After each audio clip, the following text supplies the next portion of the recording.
Throwing food and food refusal.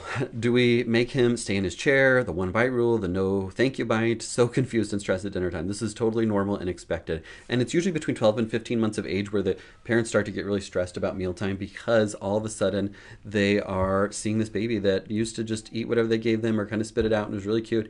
Now they're throwing their food on the floor, they're throwing their food across the room, they're feeding it to the dog, they're screaming no. It can be really frustrating to know how to handle this because you want to do it right. You want to enjoy mealtime more, but you're just worried or you're feeling like, okay, I'm really not sure what to do. What's the best approach? Do we make them take a bite? Do we make them sit at the table? Do we make them eat their food or go to bed hungry? It can be really confusing.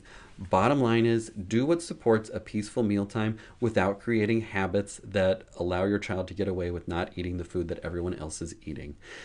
If they throw their food on the floor and you say, "Oh, it doesn't look like you look like lasagna. I know that you like peanut butter and jelly. I'm going to make you a peanut butter and jelly quick. Hold on." Then guess what they're going to do every time they get lasagna? They're going to throw it on the floor because you've shown them that the what the consequence is they get peanut butter and jelly or chicken nuggets or hot dogs or macaroni and cheese or something like that. If instead you say, "Oh my gosh, it looks like you must not be hungry right now. I made you green beans and chicken parmesan, but you threw it on the floor. So here's what we're going to do. You can sit at the table, you can color a picture if you want while we eat, and then if you're hungry later, you can have your food."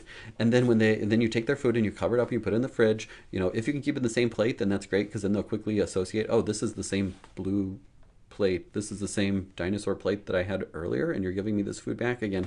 I guess next time it probably doesn't make sense for me to throw it on the floor because I'm just going to eat it again later." And so that would be what I would do. And that's what I counsel patients to do every day when they're at that 12, 15, 18-month age where their child is doing this. I tell them exactly that. And I have very few patients that are extremely picky eaters. And vast majority of children are picky to some extent. Most adults are picky to some extent. You won't see me ordering specific items when I get to pick what I want to eat. When you go to a restaurant or something like that, I don't always get whatever. I can't think of the foods that I don't really like because I do like quite a bit of foods now. But adults are like that too. And so why would we expect a child to just immediately eat and love every single food that we offer them if we as adults don't like every single food that we're offering? Cucumbers. I don't like cucumbers. I will not ever be the one to be like, "Yeah, I'll have that. Can you add extra cucumbers," or something like that. I don't like cucumbers.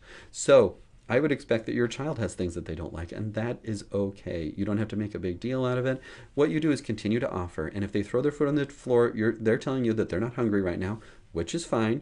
And what you're going to do is you're going to take their plate, you're going to cover it up, you're going to put it in the fridge, and then when they come to you and say, "I'm hungry," in whatever way they do as a 12-month-old, a 15-month-old, a 2-year-old, a 5-year-old, you get the food back out to them and you graciously say, here's your dinner. Great. Go ahead and sit down and eat it. Would you like me to warm it up?